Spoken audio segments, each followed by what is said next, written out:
Hey guys, Ash here, Raid Shadow Legends. Welcome to the video. Today we have a guide on Richtoff the Bold, a Bannerlord Legendary Spirit Affinity Champion. But first, a few shoutouts to you guys. We have Rondo 9700. Would love to see a guide on Richtoff the Bold. We have Mateus B 9358. We have Nicholas coming in hot. We have Belacid K coming in hot. We have Muchabid, Stephen Vaughn. We have TG Belmas. We have Normal Weird Weeb, all looking for some Richtoff the Bold. Let's take a look at this old school legendary champion, still if he's still got it.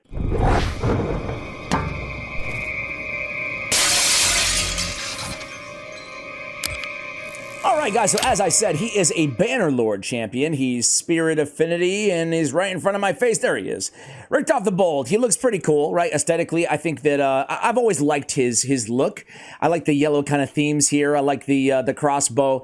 As we said, Spirit Affinity. On his attack-based, his base speed very slow at 95. His base defense very low at 925. His base attack is very epic-esque at 1398, and his HP is just a tick under 19k. So basically all of his base stats pretty much suck. That's the downside.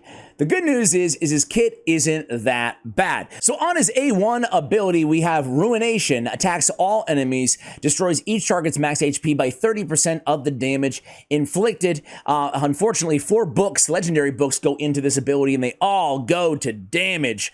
Really don't love to see that, but it can be useful against the Scarab King and or in a stun set for wave type content, either in secret rooms, Doom Tower floors, or in Cintranos, right? So a stun set on the A1. Whenever we see the AoE on the A1, it's a viable option for that type of content.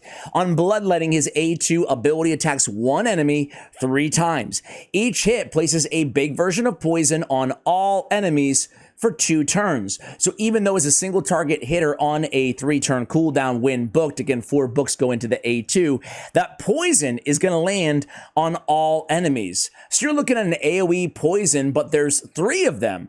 Really solid. I actually really love this ability. It's great for poison combust teams, which will be the highlight of today's video.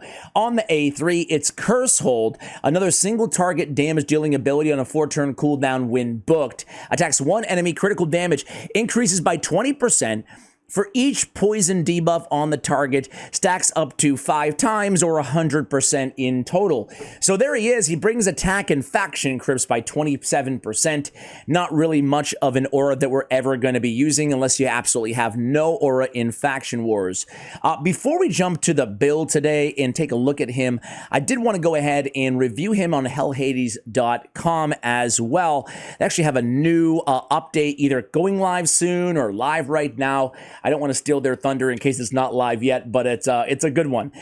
Anyway, a 4 overall rating, I was actually thinking that was pretty high. I wasn't expecting to see that high, but as we spoke about, he does have viability in a few different areas, in the stun, in the Scarab King, or in any kind of just damage dealing content that requires poison, right? So we look at his key areas. Clan Boss for poison damage is a 4 out of 5.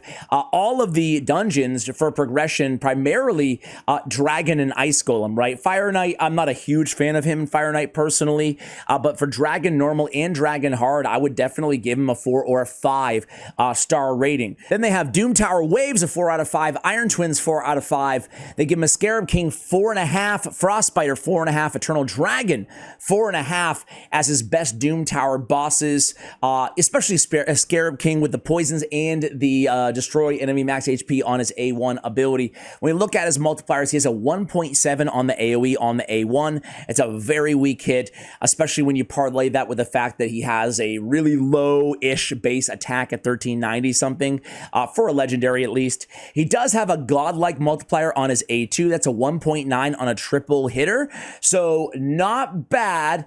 But again, with the base attack being as it is, I don't think this is going to blow anybody away. Suffice it to say, most of this guy's damage is actually going to be coming from the poisons or from the extra damage off the A3 because of the poisons. So again, Curse Hold has a 6.2 attack multiplier, and that critical damage can get boosted up. It's notable that the critical damage is increased by 20%. That's not damage increased. It's just the crit damage increase. So the poison scalability is nice to have, certainly up to 100%, but it's not as good as maybe at first glance if you don't notice the critical damage versus the damage overall. Nonetheless, though, the multiplier is still very, very solid at a 6.2. Let's go ahead and take a look at Richtoff the Bold. On my account, the way that I use him and the way that I have him built. I don't have him built for, absolute insane damage, but you could if you wanted to, right? I mean, I have him with 100% crit rate or very close, 99, and some crit damage, right? So total stats here are going to be 4,100 on the attack, some survivability, speed, 99, 180 crit rate, crit damage, and then 377. Stat priorities are obviously going to be accuracy and crit rate, right? Accuracy, crit rate. After that, attack, crit damage, kind of evenly scale both of those stats up, and some speed, survivability, depending on where you're using him and, the rest of your account, obviously. We have kind of a random hodgepodge of sets here on Richtoff the Bold, guys. Speed, divine speed, and crit damage. Why not? I like putting crit damage sets, especially on champions I don't use a ton. On champions that are damage dealers that I have crit rate as the main stat on the gauntlets, just to get more crit damage on their build overall. Of course, you can go perception. I think perception is probably the most popular set, along with a stun set, as we spoke about earlier on Richtoff the Bold. So triple perception or accuracy gear if you're in the early game, all of that works. But of course, you can kind of mix and match like I did as well. I mean, if you wanted to go all out damage, you could test him out in some savage or lethal, or cruel. But I think honestly, you're probably a two-piece cruel with a couple perceptions. I think he's kind of one of those mix and match champions because honestly, for me at least, the way that most players use him, either in a stun or as a damage dealer for Dragon or Clan Boss, the stat threshold, so to speak, isn't that insane, right? So use your best gear on other champions and you can still get extreme viability, everything that you need him to do from Richtoff the Bold, right? Speed on the boots, I have attack percentage on the chest, I have crit rate on the gauntlets. I have accuracy on the banner, I have crit damage on the amulet, and I have attack on the ring. I do not have an awakened Richtoff the Bold, guys, but if I did, I would absolutely go with Brimstone. You're going to have accuracy on him anyway. I think it's by far the best blessing for Richtoff the Bold, getting that extra damage out of him. It is notable, I should have mentioned on sets, I said stun set or perception gear. Absolutely need to mention that he can solo Dragon on Force Affinity stages as well in a regeneration and immortal gear. So if you want to use him as a solo champion, specifically like later stages of Dragon normal, because his defense and his HP, it gets tough to scale as you get to hard mode, but he could solo and you could farm food alongside of him as well. So really important note there. Hopefully I always hope that people don't like skip around these videos and miss these things, right? But I want to do the masteries together on Richtoff the Bold, guys. Some of you have commented that you prefer kind of going through them together. So we're going to do that really quickly here. Absolutely go offense and support for me on this guy. I want to go with accuracy. I want to go with charge focus, more accuracy. Let me push out the side here. Swarm Smiter, more accuracy, right? Why not?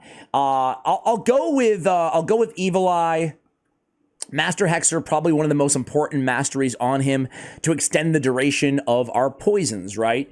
We do not have any need for Sniper Mastery at all on this champion because everything's going to be 100%, even unbooked.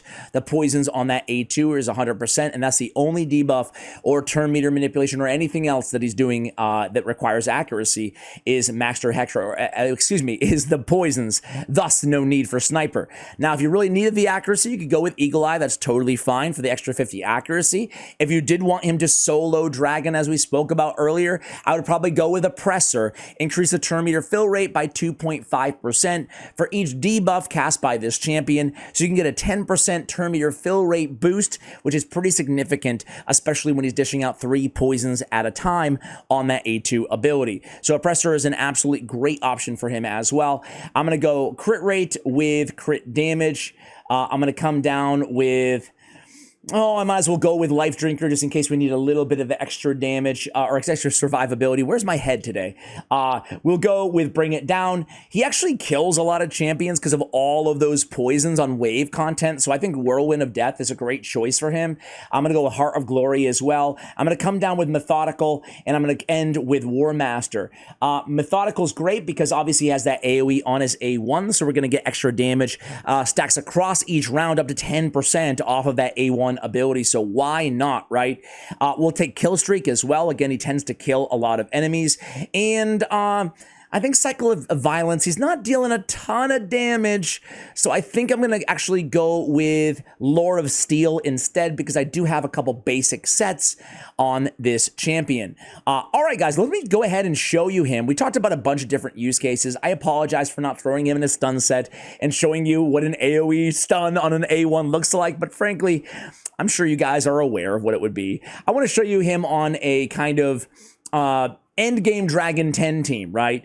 It's not rocket science the way that I'm going to be using him here at all, but it is a practical use case that I'm sure a lot of players utilize Richtoff the Bold for in the end game. So basically this team, Staltis is going to be soloing the dragon at the end, right, with his reflect on his passive. He has this ability here on Untarnished, where whenever an enemy attempts to place a poison on him, it reflects that back to the attacker. So he'll be our Dragon Slayer. And then the rest of the team here, Kymar, Eleanoril, Tomb Lord, and Richtoff, well, two of them are all about the poisons. Tomb Lord has an ability that lands 4 poisons on a 3-turn cooldown, one-upping Richtoff by 1 poison. And then obviously the the creme de la creme in terms of the options here for poison is going to be Calvalax. And I do have him on my account, but I wanted to pick up a little bit more of a realistic team here. Richtoff is going to be lending his 3 poisons. So quick math here, we're getting 7 poisons on the targets. And then Eleanoril comes in with her combustibility and deals damage from all poison debuffs on all enemies instantly, okay? The only thing tuned about this team is going to be Kymar, right? And making sure that we're leading in with our A2 abilities, right? Both on Tomb Lord and on Richtoff, going in, prioritizing both round 1 and round 2 to make sure that we're landing our poisons. And the last thing we want to note here is we want Eleanoril to go after them because she's going to be combusting the poisons. It's not going to work if she's using her combustibility and there are no poisons on the target. To help out with the poisons, she's actually going to be opening with her own poison ability on the second round, placing a poison, actually 2 poisons on all enemies before she comes back around with the combust ability. That doesn't necessarily have to be the case here. It does add a few extra seconds onto our run, but I have Kymar here a bit too fast, or I have the speed tunes a little bit off in order to do it a bit faster. Here we go. So we come in. Kymar actually should open up with his A1, not his A2 ability. We should prioritize that because he has a poison on his A1. Not that it's going to matter here. We're going to be able to one-shot everybody anyway with those nice 7 poisons as we spoke about. So now we Seal of Magic. We come in with a Death Burst. We come in and there she goes. Combust again. A little bit of HP left on, who was that? Was that Shigor or something? I didn't even notice. Anyway. Now we get to the dragon. Now it's time to land, you guessed it, more poisons onto the dragon. And then everybody's going to die, and then Staltis is going to finish the job vis-a-vis his passive. The cool thing is you don't even need any damage at all in Staltis, just survivability, so that he can, as I said, deflect those poisons and finish this run for us in a pretty good time. So Tomb Lord's still alive as well.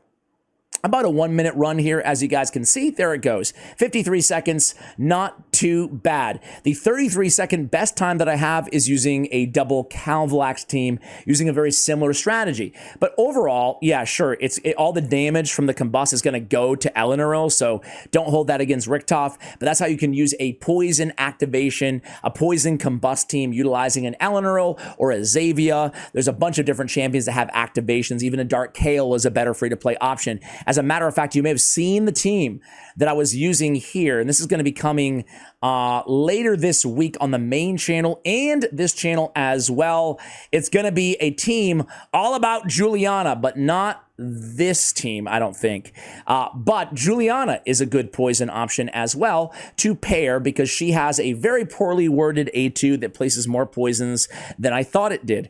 Anyway, guys, I digress. Overall, Richtoff the Bold is a somewhat limited, crappy base stats, legendary champion, but there's certainly areas such as speedruns, such as a stun set, such as Scarab King that you can absolutely take advantage of these skills that he brings to the table. I feel like this champion can help out a lot of players, whether you're early game, mid game, or end game. It kind of proves out the point that we always mention here, that you don't need to be the best champion in the game to be able to add real tangible value to your account. Guys, keep the champion guide requests coming in the comments below. Much love, and as always, take care, guys.